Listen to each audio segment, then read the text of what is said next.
Alors bonjour à tous. Nous sommes aujourd'hui le 31 décembre 2021. Donc je voulais faire cette petite vidéo pour faire un petit peu le bilan de cette année.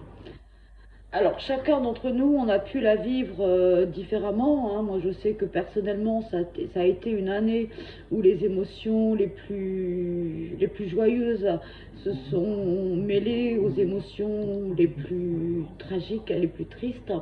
Et je pense que pour la plupart d'entre vous, c'est un petit peu la même chose, puisque cette année, ça a été une année, comme on pourrait dire, en montagne russe, et encore une année passée avec l'épée de Damoclès de la Covid au-dessus de notre tête. De nos têtes, pardon.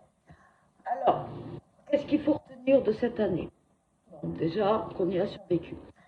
Mais bon, c'est de l'humour, c'est cynique, c'est de l'humour noir, mais j'estime qu'au stade où nous en sommes, au stade où en sont nos autorités, nos gouvernants, faire preuve de cynisme se prête à l'exercice aisément.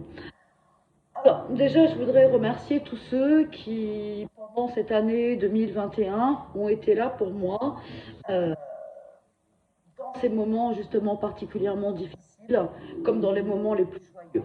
Je ne vais pas raconter ma vie privée, mais cette année a été une année charnière et j'espère que 2022 sera le continuum dans le côté positif en tout cas, pas dans le côté négatif. Mais rien n'est jamais acquis et ça je le garde bien au fond de moi, je le sais. Rien n'est jamais acquis pour personne, ni même pour ces autorités, pour ce gouvernement. J'ai envie de vous souhaiter, bien évidemment, une très très très joyeuse année 2022. Malheureusement, et sans prétendre à être l'oiseau de mauvais augure, je sais que cette année 2022, elle aussi charnière sur un autre plan, sera peut-être celle de tous les dangers. Tout simplement, déjà parce que nous sommes confrontés avec le variant Omicron, une vague, je parle même plus de vague, mais d'un tsunami de personnes qui sont contaminées les unes après les autres. Et lorsque je vois tous les jours, ou depuis quelques jours, que l'on atteint, sachant que les tests sont payants, donc beaucoup de personnes ne se font pas tester. On atteint les 210 000 cas par jour, qu'on est à 121 000 défunts, et qu'on sait très bien qu'il nous va falloir encore vivre avec cette maladie. Alors moi personnellement, je ne mets pas en cause l'existence de la Covid parce que je l'ai contractée en février, mars 2020. Je l'ai contractée. J'ai également perdu ma mamie, donc je ne remettrai jamais en cause l'existence de ce virus et des conséquences qu'il a à long terme lorsque vous vous en sortez. Je peux vous l'assurer, il y a des conséquences à long terme. Ce qui m'interroge, c'est cette propagande de vaccination qui a été mise en œuvre tout au long de l'année 2021 et qui continuera, excusez-moi, c'est mon chat, et qui continuera donc à vous être vendue, parce que c'est ça, on vous vend des vaccins. On vous vend des vaccins sur lesquels nous n'avons aucun recul, puisque pour qu'un vaccin soit considéré comme efficace, il me semble qu'il faut, alors je peux me tromper, hein, je ne suis pas scientifique, je ne suis pas médecin, je ne suis personne, hein, je suis simplement une citoyenne, comme je le répète toujours. On n'a pas de recul par rapport à ce virus, on n'a pas de réel séquençage, on n'a pas de... On n'a rien en fait. Et l'autre jour, j'ai interrogé mon médecin et je lui ai demandé, mais docteur, qu'en est-il de ce vaccin? Qu'en est-il de cette efficacité? Qu'en est-il de sa capacité à combattre les variants? Et sa réponse a été toute simple, tragiquement simple, parce que sa réponse elle a été mais je n'en sais rien. On n'en sait rien. La réalité, c'est ça. Malgré tout ce que peut vous dire le gouvernement, le président de la République et tous ceux que j'appelle les pro-vax, mais il ne s'agit pas ici d'opposer les anti-vax aux pro-vax. Ça, c'est une stratégie du gouvernement tout simplement pour nous diviser. Mais j'essaie d'avoir une réflexion sur la notion de la vaccination. La vaccination, au jour d'aujourd'hui, bon, moi, c'est pas un secret, je ne suis pas vaccinée. J'ai pourtant contracté la Covid. Je ne me fais pas vacciner pour autant. Pourquoi? Parce que j'estime que ce vaccin, en l'espèce, ne me convainc pas. Il ne me convainc pas déjà, alors que ce soit Pfizer, hein, que ce soit AstraZeneca, que ce soit, peu importe hein, le laboratoire pharmaceutique qui est concerné, le vaccin, il se ressemble. Et moi, ce qui m'interpelle, avant les effets bénéfiques entre guillemets, de la vaccination, j'interroge les effets secondaires. Parce que lorsqu'on observe les effets secondaires, on ne peut que être réticent quant à recevoir une injection. Alors maintenant c'est 4, alors bientôt ça sera 5, bientôt ça sera 6, tout va, c'est l'inflation. Hein, l'inflation. J'ai pensé à l'indemnité inflation du gouvernement. Bon, ça c'est un autre sujet. Donc, non, moi personnellement, je ne me ferai pas vacciner tant que ce vaccin ne répondra pas aux normes habituelles en matière de validation d'un vaccin. En l'état des choses, c'est la raison d'ailleurs pour laquelle le gouvernement ne peut pas faire de cette vaccination ou lui donner un caractère obligatoire parce qu'il ne répond pas aux exigences, aux critères pour être considéré comme devant être obligatoire. Je ne vais pas vous faire la liste des critères, je pourrais le faire par écrit, mais j'ai lu sur le sujet, je me suis instruite, parce que parler de choses sans avoir regardé un petit peu ailleurs et ne livrer qu'une conviction personnelle, ça ne sert à rien. Donc je me suis instruite, je me suis documentée, et au regard des critères pour rendre une vaccin obligatoire, on n'y est absolument pas. Donc, je m'interroge sur cette propagande, parce que c'est même plus de la santé publique, c'est de la propagande, c'est du business. Mais ça, je pense que certains d'entre vous l'ont compris. Tout cela est du business. Alors, à partir de là, on en déduit quoi? On en déduit quoi? Que la santé déjà publique est devenue un enjeu économique. Bon, moi, ça, personnellement, ça me dérange. Le gouvernement, on est à l'approche des élections présidentielles, donc au mois d'avril 2022, le gouvernement, en faisant cette propagande, cette réclame de la vaccination, a réussi à faire quelque chose d'extrêmement pernicieux. Comme il avait réussi à le faire avec le mouvement des Gilets jaunes. Aujourd'hui, l'ensemble du peuple français est divisé. Il y a d'un côté les pro-vax, il y a d'un autre côté les anti-vax. La stratégie d'Emmanuel Macron, depuis son élection, un 7 mai 2017, a toujours été de créer des divisions. J'irai plus loin en disant de créer des séparatismes entre les Français. Pourquoi? Alors, il y a un vieil adage qui dit diviser pour mieux régner. Je pense qu'Emmanuel Macron, en jouant sur cette division du peuple français, qui est palpable, aujourd'hui, il n'y a qu'à parcourir les réseaux sociaux et on s'aperçoit qu'il y a une réelle, alors j'allais dire guerre, pour reprendre le langage guerrier de notre président, il y a une réelle guerre entre les conflits, on va dire, entre les anti-vax et les pro-vax. Mais bordel, merde, à quoi ça nous sert de nous diviser? À quoi? Alors ça sert le gouvernement dans la perspective des élections de 2022, mais nous, en tant que peuple souverain, ça nous dessert fortement. Et Emmanuel Macron et son gouvernement se jouent de cette vision. Il s'en est joué au moment de la crise des Gilets jaunes. Il s'en joue aujourd'hui à partir d'une crise sanitaire. J'interroge également la démocratie et la République telle qu'elle est actuellement pratiquée mises en place par nos autorités. Quand on vit pendant 2 ans sous le joug d'un régime qui n'est pas un régime de droit commun, mais qui est un régime d'exception, la question est anticonstitutionnelle, ça je tiens à le préciser, mais j'attends que nos éminents juristes, nos constitutionnalistes soient invités sur BFM, CNews et je ne sais quel autre média pour dire la voix du droit. Parce que le droit, et ce n'est pas la première fois que je le dis, le droit est le grand absent dans la gestion de cette crise sanitaire et qu'il nous faut impérativement revenir au droit et particulièrement au droit constitutionnel. Depuis 2 ans, nous vivons d'arrêtés, nous vivons de décrets, nous vivons de projets de loi. Je m'interroge sur la place de l'opposition, je m'interroge sur la place du pouvoir législatif. Je m'interroge. Alors, est-ce que je suis la seule à m'interroger? Je ne pense pas être la seule, en tout cas, je n'espère pas. Mais un régime d'exception qui dure 2 ans, pour moi, c'est simplement les prémices d'un régime totalitaire. Alors, vous allez me dire que je vais loin, que nous ne sommes pas en dictature, que... Tout dépend des définitions que vous donnez de la dictature.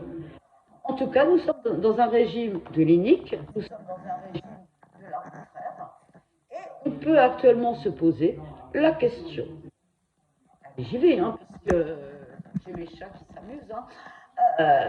Quelle est aujourd'hui encore la légitimité de nos autorités, de ce président, dans une constitution, dans un pays où la constitution, plutôt, prône, garantit la démocratie et la République.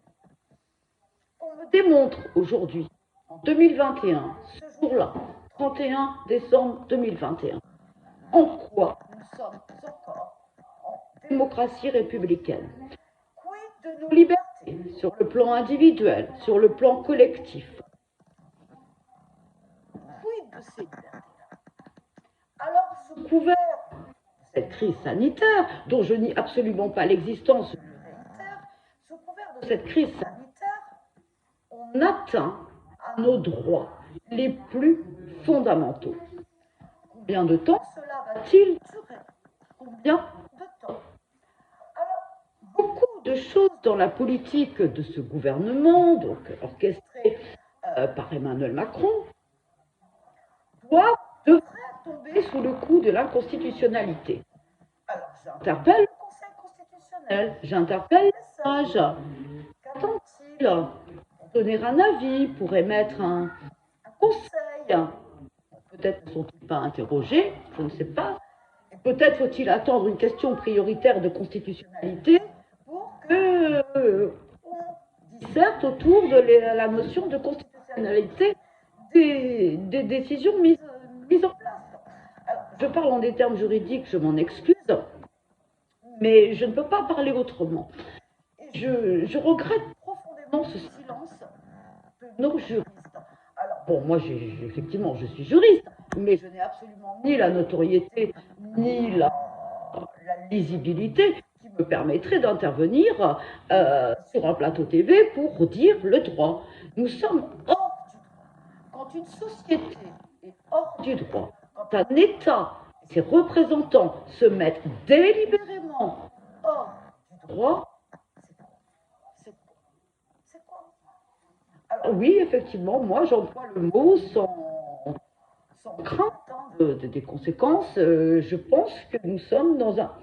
Alors j'appelle ça une néo-dictature, voilà, parce que l'image que l'on a de la dictature relève aux années 30, 40, et la plupart des gens ne peuvent pas adhérer à cette image-là, effectivement. C'est une néo-dictature, voilà.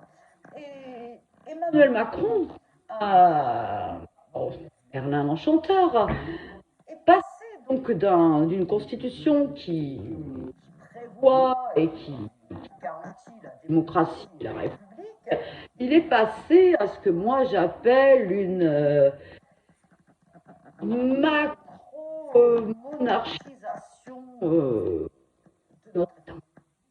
Nous sommes quelque part, et je pense que si on réfléchit bien, On peut arriver à cette conclusion-là. Nous sommes dans une monarchie où tout dépend du fait du prince. Alors moi, cette société-là, ce régime-là, je n'en veux pas.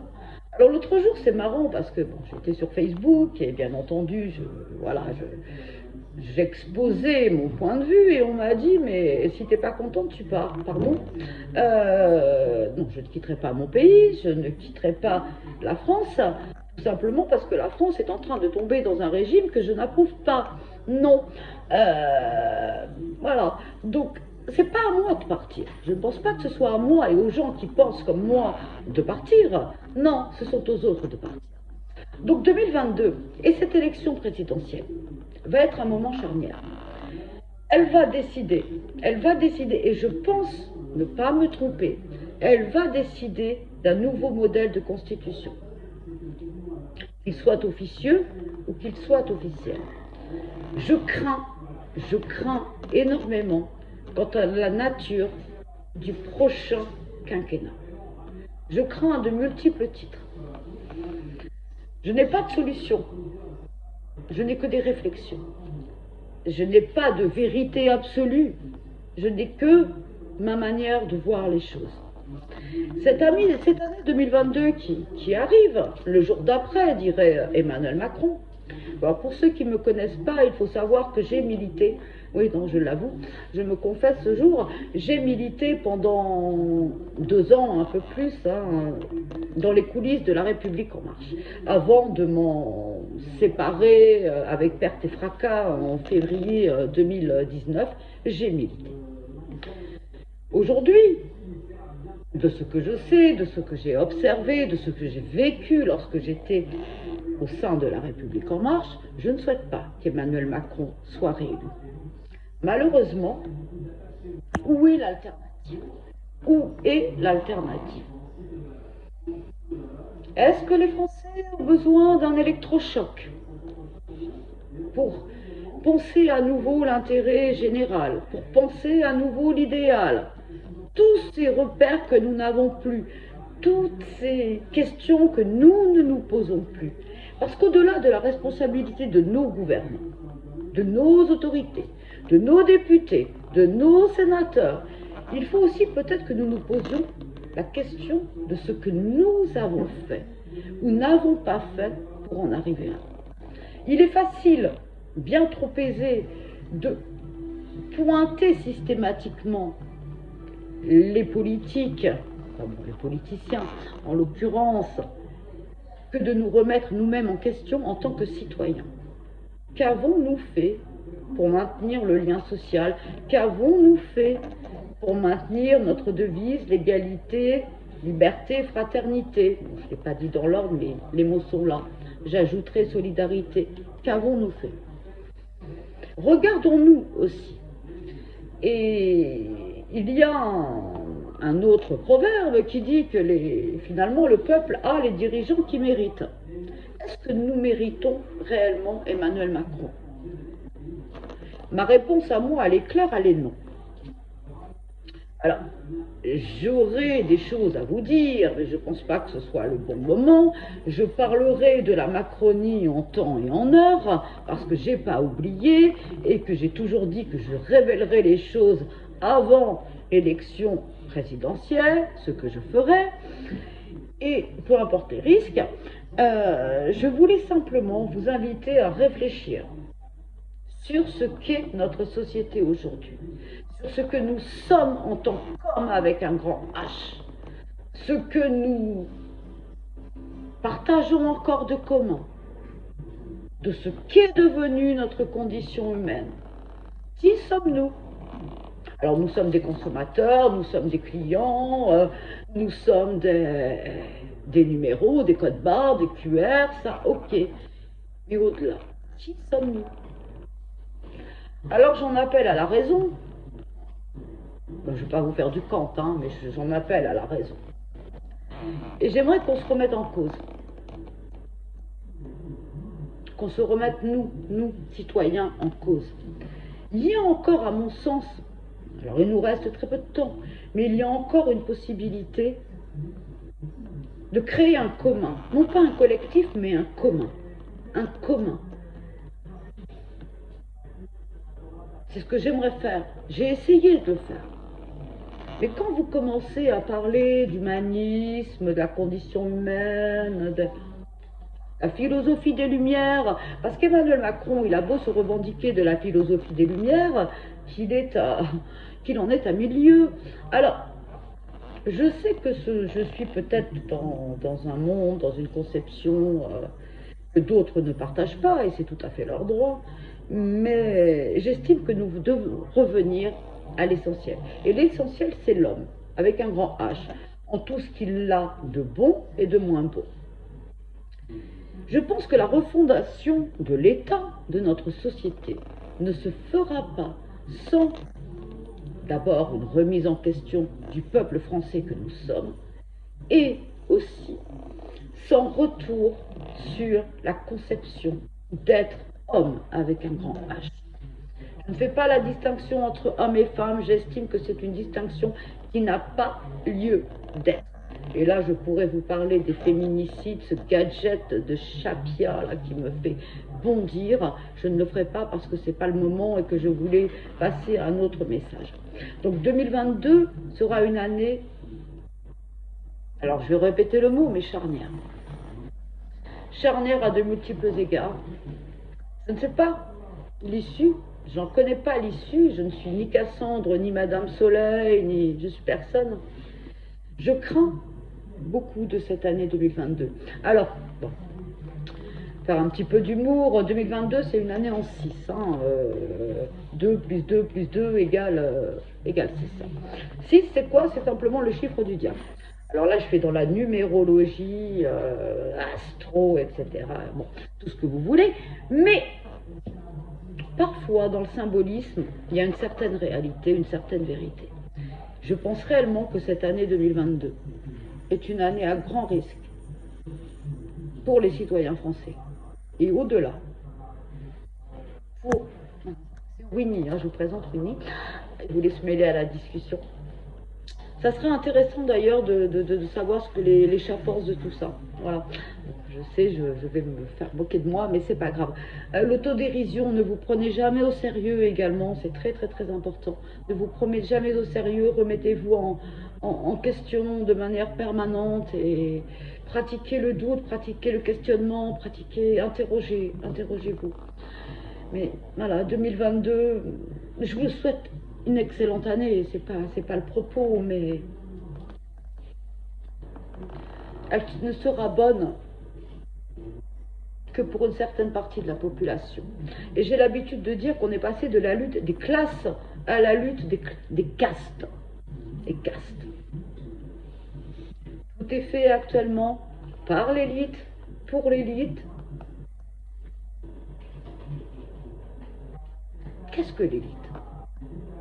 Quel homme avec un grand H peut se dire supérieur à un autre homme? Dans ma conception, personne. Donc voilà ce que j'avais envie de vous dire. J'avais aussi envie de vous dire plein d'autres choses. Je veux aussi remercier toutes les personnes. J'ai un petit groupe de conseils juridiques et je veux remercier toutes les personnes qui m'ont accordé leur confiance, avec qui j'ai pu avancer dans mes propres connaissances, que j'ai pu peut-être aider. Et ce partage-là, il vaut tous les partages du monde, et il vaut tous les savoirs du monde. Le savoir, c'est le partage. C'est le partage. Partager les uns avec les autres.